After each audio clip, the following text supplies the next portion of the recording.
Halo, apa kabar? Semoga kalian dalam keadaan sehat selalu.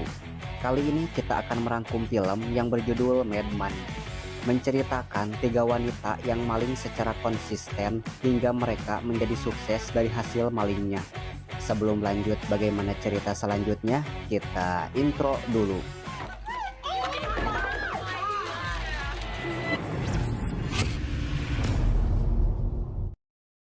Diawali dengan seorang wanita bernama Bridget dan suaminya yaitu Don. Bridget baru saja dipecat dari pekerjaannya beberapa minggu lalu, sedangkan Don tidak lagi bekerja sudah hampir setahun. Jadi, bisa dikatakan kalau Don lebih senior menjadi pengangguran daripada istrinya. Kebutuhan sehari-hari termasuk makan tidak bisa dilewatkan, sedangkan pemasukan sama sekali tidak ada. Don mencoba untuk menjual rumah mewahnya. Ternyata Bridget dan Don adalah mantan orang kaya. Bridget dan Don semakin pusing dengan keadaan ekonominya karena angsuran, cicilan, hutang, dan kawan-kawannya semua sudah jatuh tempo.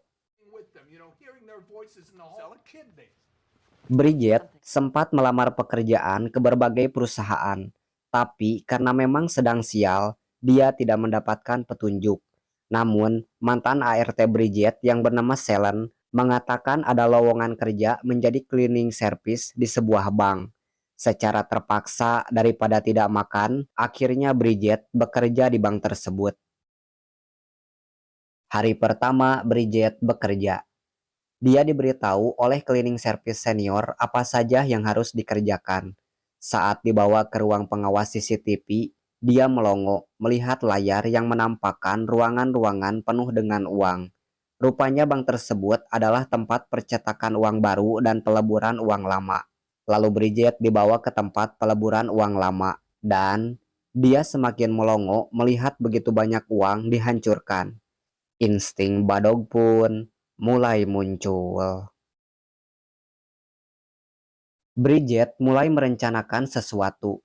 Dia akan mencuri uang lama yang akan dihancurkan. Mengapa si Bridget tidak mencuri uang yang baru dicetak? Karena dia tidak punya akses ke tempat tersebut.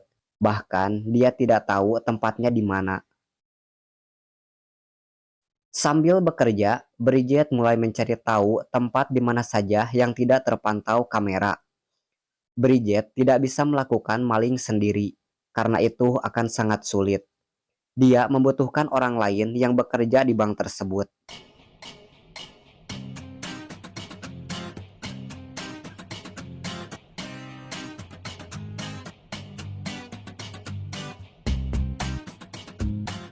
Setelah pulang kerja, Bridget menemui Nina. Dia adalah karyawan yang bertugas menghancurkan uang lama. Bridget mengajak Nina untuk maling uang yang akan dihancurkan. Dan tentu saja Nina menolak. Dia tidak ingin masuk penjara karena punya dua anak yang masih duduk di sekolah dasar.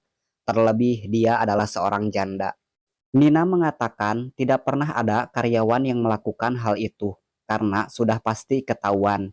Kamera CCTV ada di mana-mana dan sistemnya yang ketat sangat tidak mungkin untuk kecolongan. Maka sudah dipastikan jika mereka melakukannya akan berakhir di jeruji besi sebelum mereka bisa menikmati uangnya. Bridget yang merasa hanya Nina lah yang bisa menjadi partnernya. Dia mengikuti Nina ke rumahnya. Bridget mengatakan bagaimana rencananya. Nina mulai paham dan mungkin benar kalau rencana Bridget akan berhasil. Tapi tetap saja Nina menolaknya.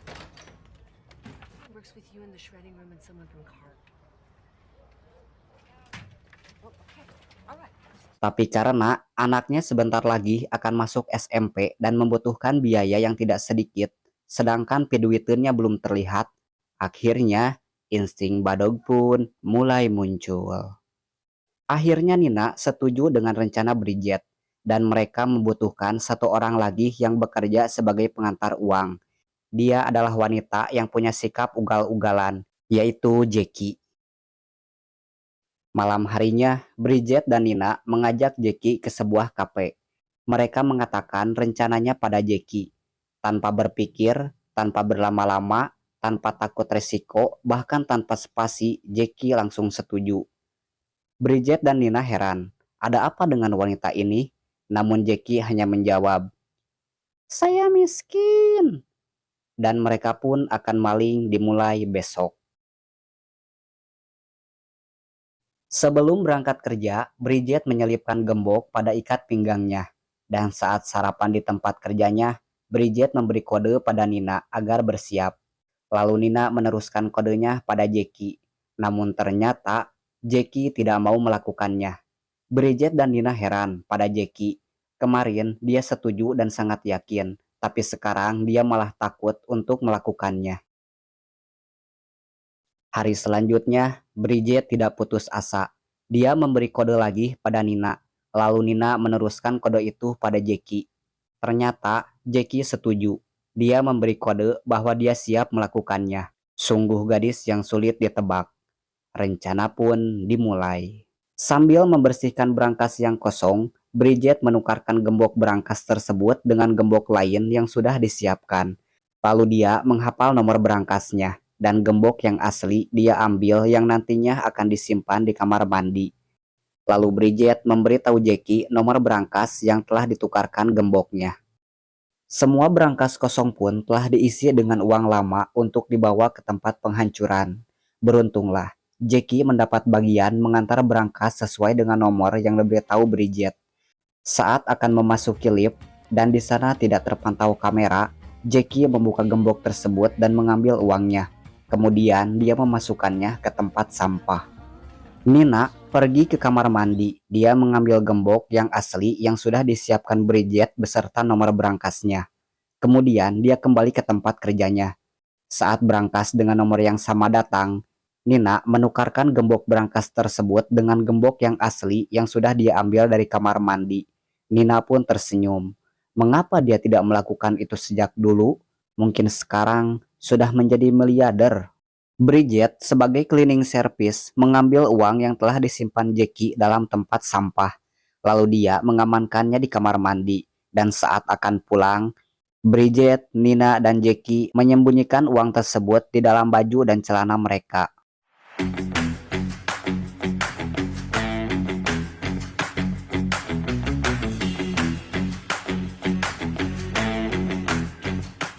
Saat akan pulang dan sedang antri untuk pemeriksaan, Bridget dan Nina melihat kalau uang yang dibawa Jackie keluar dari celananya. Nina memberi kode pada Jackie, tapi Jackie tidak sadar dengan kode tersebut. Untuk mengulur waktu dan mengalihkan perhatian, Nina mengajak ngobrol petugas pemeriksa, dan Bridget terus memberi kode pada Jackie, tapi Jackie tetap tidak sadar. Tiba-tiba, kepala bank tersebut yang bernama Glover datang menghampiri Bridget. Dan rupanya dia melihat dari kamera CCTV Bridget menjatuhkan kartu tanda pengenalnya. Glover hanya mengingatkan Bridget agar tidak ceroboh, dan akhirnya Jackie pun sadar dengan kode yang diberikan oleh Bridget dan Nina.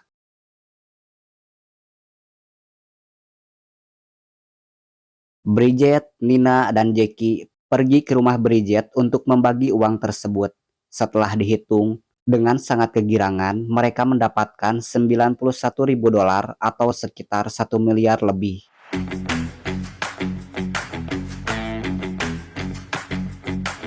Karena terdengar berisik, Don masuk ke kamar, dan ternyata istrinya beserta teman-temannya sedang pesta dolar.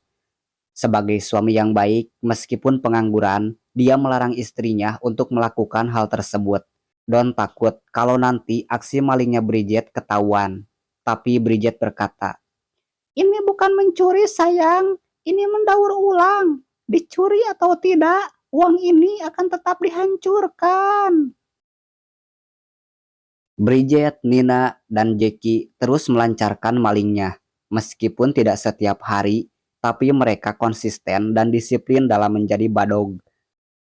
Nina telah mendaftarkan anaknya ke sekolah favorit yang biayanya untuk kalangan sultan, dan Bridget mendepositkan uangnya ke bank. Tapi Don berpesan pada istrinya, "Jangan terlalu banyak mendepositkan uang, mama sayang, nanti kita dicurigai."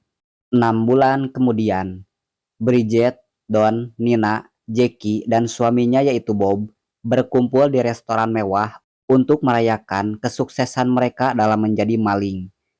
Don dan Nina mengatakan kalau mereka harus menghentikan aksi tersebut karena keserakahan akan membuat mereka berakhir di penjara. Nina berkata kalau mereka tidak boleh memboroskan uangnya, supaya suatu hari nanti mereka bisa pindah ke tempat lain untuk memulai hidup baru.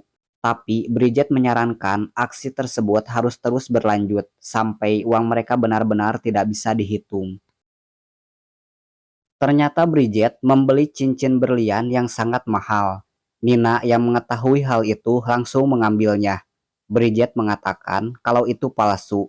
Mendengar cincin itu palsu, Nina langsung membuangnya ke toilet, lalu berkata, "Ingat, Besti, jangan boros." Seperti biasa, aksi maling sedang dilaksanakan. Namun, secara tak sengaja, Nina menjatuhkan kunci gembok palsu ke saluran air. Dia meminta kunci cadangannya pada Bridget, tapi dia tidak membawanya. Kemudian mereka menelpon Jackie. Sayang sekali, Jackie berada di lantai 2. Dia tidak bisa ke lantai pertama sekarang juga, karena baru saja dia dari sana. Begitupun Bridget dan Nina. Mereka tidak bisa ke lantai 2 segampang itu. Tapi Jackie tidak kehabisan akal. Dia membungkus kunci palsu dengan permen karet, lalu menempelkannya pada dinding lift yang nanti akan diambil oleh Bridget. Nina yang sedang menghancurkan uang sangat cemas karena kuncinya belum datang, sementara berangkas yang sudah ditukar gemboknya sudah berada di hadapannya.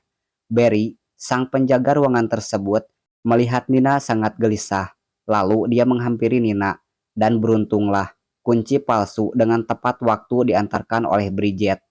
Namun, karena terburu-buru, Nina membuka gembok palsu tanpa menyembunyikan kunci yang asli, dan Barry pun melihatnya.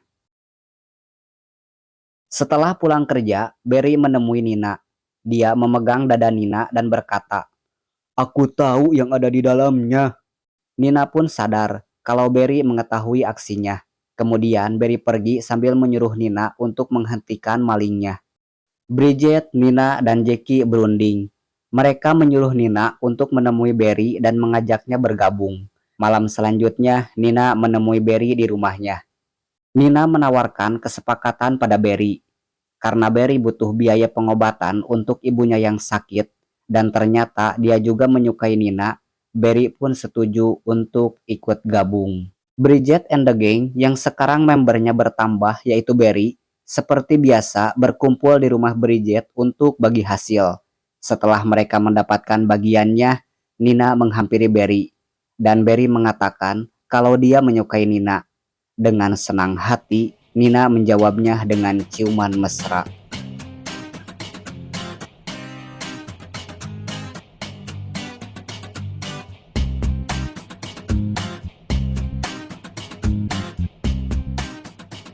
Kerja lancar, maling pun aman.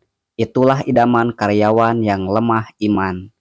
Bridget dan Nina membeli rumah baru, sementara Jackie membeli camper van yang canggih dan mewah.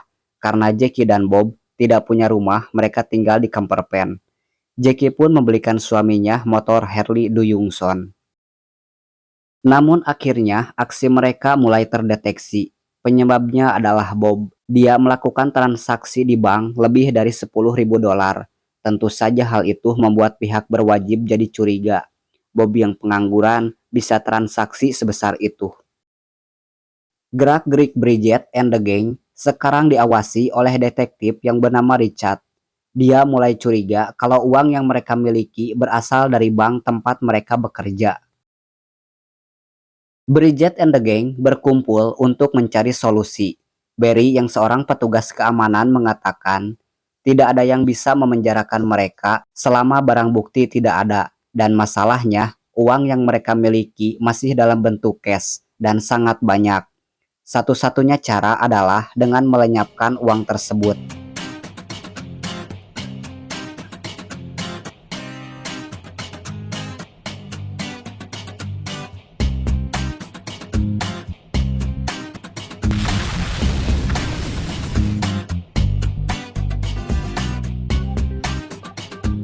Setelah cukup informasi, Richard menangkap mereka.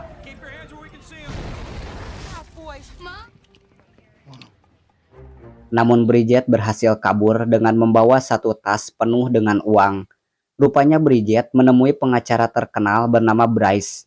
Awalnya Bryce menolak untuk menjadi pengacara mereka. Namun, setelah disuguhi satu tas penuh dengan uang, Bryce pun mau menjadi pengacara mereka. Bridget dan Bryce datang ke kantor polisi, dan di sana juga sudah ada Glover, sang kepala bank.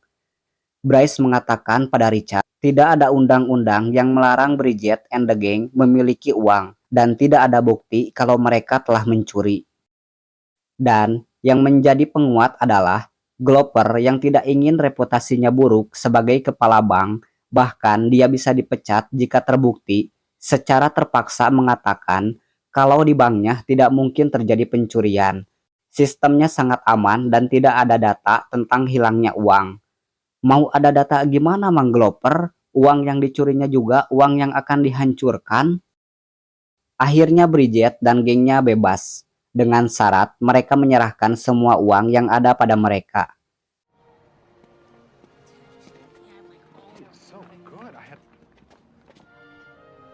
Setelah 8 bulan dan kasus ditutup, Bridget mengajak Nina dan Jackie untuk bertemu di kafe langganan mereka saat mereka menjadi maling. Bridget, Nina, dan Jackie pun sangat senang karena mereka bisa bertemu kembali setelah 8 bulan berpisah. Bridget pun mengajak Nina dan Jackie ke gudang kafe tersebut, dan ternyata Bridget menyembunyikan sebagian uangnya di gudang kafe tersebut.